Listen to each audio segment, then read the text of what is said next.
Hey guys, it's Divyansh, welcome back to another episode of Football Daily. और आज के episode की जो हमारी पहली अपडेट आने वाली ना, वो आती है यहाँ पर लियोनेल मेसी। एक भाई इस लियोनेल मेसी इस कदर इस टाइम पे ऐसा खेल रहा है ना, टाइमलेस, क्लासिक भाई जितने भी अच्छे अच्छे इंग्लिश के वर्ड है ना, जो शायद से हम रोजमर्रा की जिंदगी में नहीं यूज करते, वो यूज कर लो लियोनेल मेसी के लिए। मतलब यार देखो, अपन हग रहा था, अपन इतना ज़्यादा बुर्ज खलीफा डाउनलोड हो रही थी, मैंने सोचा चलो यार लियोनेल पीएसजी का मैच देख लेते, ब्लॉकबस्टर मैच तो ऐसा है नहीं। बट जब मैंने मैच को एक्चुअली में देखा तो भाई फिर मैं वही देखता रह गया, और स्पेशली हाफ टाइम के बाद तो। लेकिन ऐसा नहीं है कि इट्स लाइक कोई आउट ऑफ द वे सिर्फ लियोनेल मेसी अच्छा खेल रहा था, बाकी सारे बेकार खेल रहे थे, सब कहीं ना कहीं अच्छी परफॉर्मेंस दे रहे थे। लेकिन एक चीज़ जो मैं नोटिस कर रहा हूँ ना, वो ये है कि जब लियोनेल मेसी पिच पे होता है ना, जब उसको फ्रीडम दी जाती है, जैसा हम देख रहे हैं गाल्ट्रे के अंडर उसको मिल रही है, तो बाकी के जो टीम के प्लेयर्स होते हैं ना, वो भी कहीं ना कहीं अपने गेम को यहाँ पर एलिवेट करते हैं। यार एलिवेट से मैच दिस नेक्स्ट क्यों याद आता है मुझे। लेकिन तुम देखो, अगर लियोनेल मेसी को मैं स्टार्टिंग 11 से हटा दूं तो वही प्रेडिक्टेबल सा, वही बहुत ही स्टेलमेट सा गेम चलेगा, वही बहुत ही सा मतलब अपना वही भाग रहे हैं, कुछ क्रिएटिविटी नहीं है, सब चल रहा है, घुस जाए बॉल जैसे मर्जी हो। लेकिन लियोनेल मेसी के आने के बाद ही कहीं ना कहीं सबके अंदर का एक क्रिएटिव प्लेयर यहाँ पे बाहर आता है, क्योंकि अब पता है ना कि बनाने वाला यहाँ पर लियोनेल मेसी, और बनाने वाला उसको परफेक्शन के साथ बनाएगा। लेकिन अगर लियोनेल मेसी की इस पॉइंट ऑफ टाइम पे सीजन के 2022 के सीजन की अगर हम बात करें, तो ऑलरेडी यहाँ पर आई थिंक 10 असिस्ट हो चुके हैं और 12-13 गोल हो चुके हैं, और ये नॉर्मल नहीं है भाई। आई थिंक हम हालैंड चिल्ला रहे हैं, हम यहाँ पर लेवेंडोव्स्की बेंजेमा की फाइट में, लेकिन वी आर जस्ट फॉरगेटिंग कि लियोनेल मेसी, नेमार और किलियन एम्बापे किस तरीके से अपने गोल स्कोरिंग रिकॉर्ड्स को मेंटेन कर रहे हैं। और भाई ये अगर वर्ल्ड कप के बाद भी चालू रहता है ना, तो like definitely I think PSG कुछ बूम कर सकती है इस सीजन में। लेकिन एम्बापे भी अच्छा खेला, और एम्बापे कहेंगे, एम्पे पाल कहने की जरूरत नहीं, बिकॉज आज वो तारीफ डिजर्व करता है। He played a good game, लेकिन वो चूतिया फिर मिस कर रहा था 2-3 चांसेस। लेकिन इसी के साथ अगर बात करते हैं थोड़ी सी क्रिस्टियानो रोनाल्डो 3 पॉइंट होगी, क्योंकि ये तीसरा एपिसोड है जब हम इस मुद्दे में बात करने वाले हैं। और कल भी देखो ऐसा कुछ हुआ, देखो एक हाईलाइट बना कि हमको आई थिंक इस पर बात करनी चाहिए। और अब कहीं ना कहीं देखो, मैं आशा कला का बूम बूम एरिक टेन हैग पे थोड़ा भिड़ जाऊंगा। देखो सबसे पहले तो कल एरिक टेन हैग ने अपने प्रेस कॉन्फ्रेंस में ये चीज़ कही कि उसने क्लियर कहा कि देखो यार, कोई प्लेयर ऐसा करेगा और यस रोनाल्डो ने आने से मना कर दिया, तो उसके कॉन्सिक्वेंसेस उसको भुगतना पड़ेगा। उसका पनिशमेंट मैंने डिसाइड करा, मैं मैनेजर हूँ, मैं डिसाइड करूंगा कि मेरे उसमें क्या स्टैंडर्ड्स रहेंगे, क्या वैल्यूज रहेंगी और क्या डिसिप्लिन रहेगा, और उसका डेकोरम खराब होगा तो मैं यहाँ पर अग्निपथ का कांचा चीना बन जाऊंगा। तो मेरे से बकचोदी करने की जरूरत नहीं है, मैंने डिसीजन लिया है, मैं उसका पूरा यहाँ पर रिस्पॉन्सिबिलिटी लेता हूँ। ठीक है, फेयर इनफ, आपने बहुत सही चीज़ कही। लेकिन अब मेरे को ये चीज़ समझ में नहीं आ रही।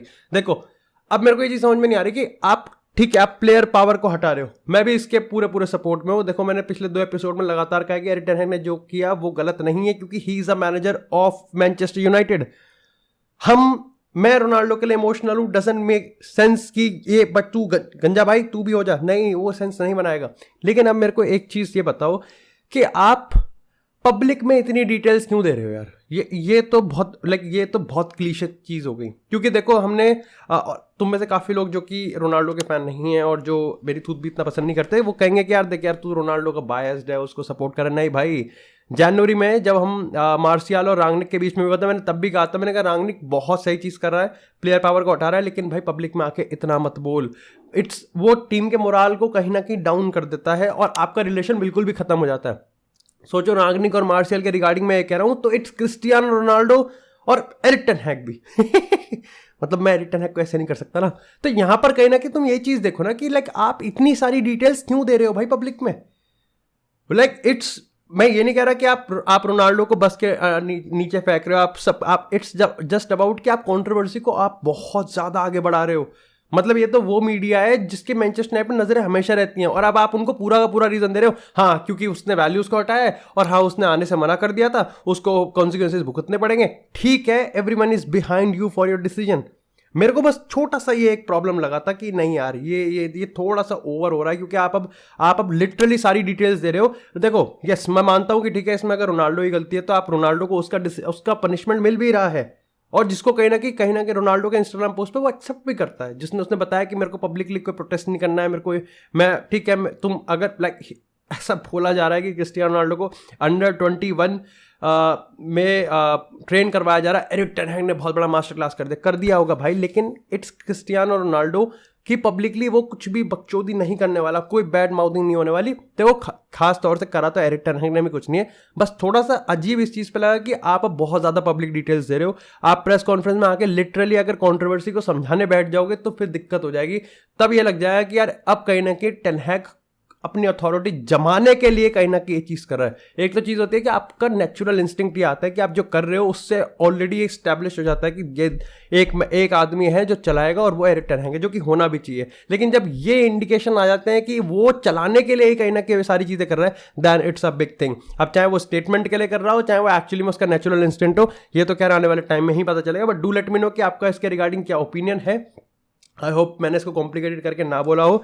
लेकिन इसी के साथ अगर हम बात करें यहाँ पर आगे क्या होने वाला है, तो यहाँ पर सबसे पहले कल मैंने एक शॉर्ट्स डाला था, उसमें मार्सेल के रिगार्डिंग था। तो मार्सेल के प्रेसिडेंट ने देखो अभी तो ये कंफर्म कर दिया कि नहीं नहीं नहीं नहीं, हम रोनाल्डो ऐसी साइनिंग की, सुपरस्टार साइनिंग की स्ट्रैटेजी को अभी तक परस्यू नहीं कर रहे हैं। तो डेफिनेटली मार्सेल यहाँ पर क्रिस्टियानो रोनाल्डो को साइन नहीं कर सकती। प्लस दूसरी चीज़ है भाई, उन पर पैसा भी शायद से नहीं है, वो इतना पैसा नहीं अफोर्ड कर सकते जो कि रोनाल्डो सैलरी लेगा। और तुम्हें से काफ़ी लोग कल आई थिंक स्पोर्टिंग को ही सपोर्ट कर रहे थे कि हाँ स्पोर्टिंग डज मेक सेंस। लेकिन इसी के साथ यहाँ पर बात करते हैं अब थोड़ी सी अर्लिंग हालैंड की। ज़्यादा बड़ी अपडेट नहीं है, छोटी सी अपडेट है। और वो यहाँ पर यह है कि देखो रिलीज क्लॉज के रिगार्डिंग काफ़ी बकचोदी चल रही है। कल भी अगर हम उनके लॉयर की, उनके फादर की बात करें, तो उन्होंने ये चीज़ कही है कि देखो यहाँ पर मेरे अंदर का लॉयर जाग जाएगा, और अगर मैंने ये बता दिया कि अर्लिंग हालैंड के रिलीज क्लॉज है या नहीं है तो फिर मैं लॉयर कैसा। अब यहाँ पर थोड़ा सा देखो एथलेटिक ने इस चीज़ को कंफर्म करा है कि 2024 से ये जो रिलीज क्लॉज है 200 मिलियन एक्टिव हो जाएगा। लेकिन ये सिर्फ उन क्लब्स के लिए होगा जो कि प्रीमियर लीग से बाहर है। तो डेफिनेटली सिटी ने जो कॉन्ट्रैक्ट है उस चीज़ को ऐसे स्ट्रक्चर करा है कि यहाँ पर कहीं ना कहीं जो भी प्रीमियर लीग के क्लब्स हैं उनके लिए पॉसिबल ही ना हो पाए कि वो अर्लिंग हालैंड को साइन कर पाए। तो दो क्लब्स आते हैं यहाँ पर, एक आता है रियल मैड्रिड और दूसरा आता है यहाँ पर बार्सिलोना। और दोनों के पास ही एक अच्छा रीज़न है, क्योंकि वहाँ लेवेंडोव्स्की की बात करें और बेंजेमा की बात करें तो आज नहीं तो कल इनको रिप्लेसमेंट चाहिए ही चाहिए होगा। जो रिलीज क्लॉज है वो कम होता जाएगा जैसे जैसे उसका जो कॉन्ट्रैक्ट है वो यहाँ पर खत्म होता जाएगा। और तुम में से काफ़ी लोग ऐसे मानते होंगे कि अर्लिंग हालैंड सिटी से कहीं नहीं जा रहा। देखो I respect every city fan और उनके पास हर एक रीज़न है ये चीज़ बिलीव करने का। लेकिन तुमको पता है कि सिटी का जो तरीका होता है अपने प्लेयर्स को मेंटेन करने का, अपने क्लब के स्ट्रक्चर को डेकोरम करने का, तो आप लेरोय साने की बात कर ले, हम चाहे यहाँ पर बर्नार्डो सिल्वा की हम बात करें, चाहे हम यहाँ पर फरान टोरस की हम बात करें, तो ये कुछ ऐसे प्लेयर्स होते हैं कि आप इवन बर्नार्डो सिल्वा अभी गया नहीं है, लेकिन सबको पता है कि कल को अगर वो कह देगा कि मेरे को बार्सिलोना ज्वाइन करना है तो सिटी यहाँ पर बीच में नहीं आएगी। तो कल को अगर अर्लिंग हालैंड जैसा प्लेयर पावर, क्योंकि उसके पास पावर बहुत ज़्यादा है, तो यहाँ पर सिटी ज़्यादा कुछ नहीं कर पाएगी। एंड लेट्स होप कि तब तक तुमको एक बैलन डोर और तुमको एक चैंपियंस लीग भी देता हुआ जाए। देखो बकचोदी नहीं, देखो रिस्पेक्ट के नाम पे बहुत कुछ मैंने विश कर दी तुम्हारे लिए। लेकिन इसी के साथ बात करते हैं अब थोड़ी सी FC बार्सिलोना से। तो देखो भाई यहाँ पर बार्सिलोना के लिए एक अच्छी खुशखबरी और है, क्योंकि अब रिसेंटली कल ही यहाँ पर गावी ने गोल्डन बॉय का जो अवार्ड है वो जीत लिया है। इसी हफ्ते उसने कोपा अवार्ड भी जीता था और अब यहाँ पर गोल्डन बॉय भी जीत लिया है। अगेन कंट्रोवर्सी वही कोपा वाली भी थी और वही यहीं पर लागू हो रही है कि मूसियाला को यहाँ पर क्यों नहीं मिल रहा है, यहाँ पर जूड बेलिंगम को और क्या करना पड़ेगा। और कामाविंगा की बात करें तो जो बंदा चैंपियंस लीग नॉकआउट में काफ़ी क्रूशियल परफॉर्मेंसेस दे रहा था, आप इनको कैसे भूल सकते हो। अगेन जर्नलिस्ट ने यहाँ पर वोट किया और उसके बेसिस पे गावी को यहाँ पर अवार्ड दिया गया है। मैं ज़्यादा नहीं बोलूँगा because if I speak I will be in trouble, but नहीं मजाक कर रहा हूँ। आई थिंक जो चीज़ मैंने तब कही थी वही मैं आज भी कह रहा हूँ कि ये 4 नाम ऐसे हैं जहाँ पर अगर कोई भी जीत जाता है तो काफ़ी लोग ऐसे भी होंगे जो खुश होंगे, but at the same time काफ़ी सारे लोग ऐसे होंगे जो कि यहाँ पर इसके अगेंस्ट होंगे। क्योंकि तुम देखो गावी के सपोर्ट में भी बहुत सारे लोग हैं जो कहते मानते हैं गावी डिजर्व करता है क्योंकि उसके अपने कैरेक्टर ट्रेट्स है, but at the same time आपको बहुत सारे प्लेयर्स, आपके लोग ऐसे मिल जाएंगे जो आपको ओपिनियंस ऐसे मिल जाएंगे जो कि जूड बेलिंगम को सपोर्ट करते हैं, जो कि मूसियाला को सपोर्ट करते हैं, या फिर जो कि कामाविंगा को सपोर्ट करते हैं। अब जितने लोग, देखो मैं बस तुमको सिचुएशन का बता रहा हूं, मैं तुमको ये नहीं बता रहा कौन ज़्यादा डिजर्व करता है, क्योंकि तुमको पता है, तुम देखो मेरे साथ तुम भी देखते हो और तुमको ही पता है कि गावी ने कितना किया है, मूसियाला ने कितना किया, बेलिंगम ने कितना किया और कामाविंगा ने कितना किया, और ये काफ़ी कॉम्प्लिकेटेड स्ट्रक्चर है। कोई भी जीत जाता तो बकचोदी हो जाती है, क्योंकि एक जीत जाता बाकी 3 के जो फैंस हैं वो यहाँ पर अपना ओपिनियन एक्सप्रेस करते हैं। अब ये डिजर्विंग है नहीं है, do let me know in the comment section. लेकिन इसी के साथ बात करते हैं अपनी लास्ट अपडेट की, जो कि आती है यहाँ पर जेरार्ड पीके से। तो भाई जेरार्ड पीके के रिगार्डिंग अब देखो धीरे धीरे कंफर्म हो रहा है कि बार्सिलोना और उसके बीच का जो रिश्ता है, ये रिश्ता क्या कहलाता है, इसको कुछ नहीं कहलाता है, ऐसे बाहर फेंको।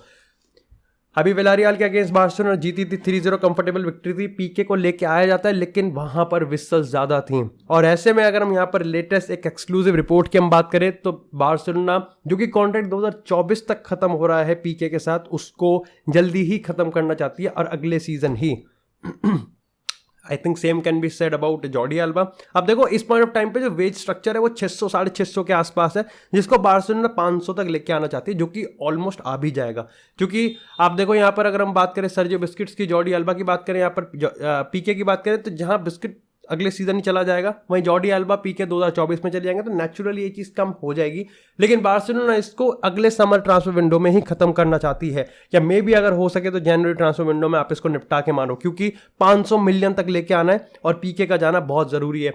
ऐसे में काफ़ी इंटरेस्टिंग सा स्ट्रक्चर एक रीज़न आया था सामने, और वो ये था कि शायद से बार्सिलोना कल को ये कह सकती है जेरार्ड पीके को, देख भाई तेरी तो इमेज गिरी पड़ी है, जो बची कुछ अच्छी इमेज है ना उसका पोटला बांध और भैया तू अभी के लिए निकल जा, नहीं तो अगर तू जहाँ रहा और अगर तू बार्सिलोना फैंस के सामने और अपनी इमेज को गिराएगा तो डेफिनेटली तेरा जो बार्सिलोना प्रेसिडेंट बनने का सपना है ना वो तो कहीं ना कहीं खत्म होता हुआ दिखेगा।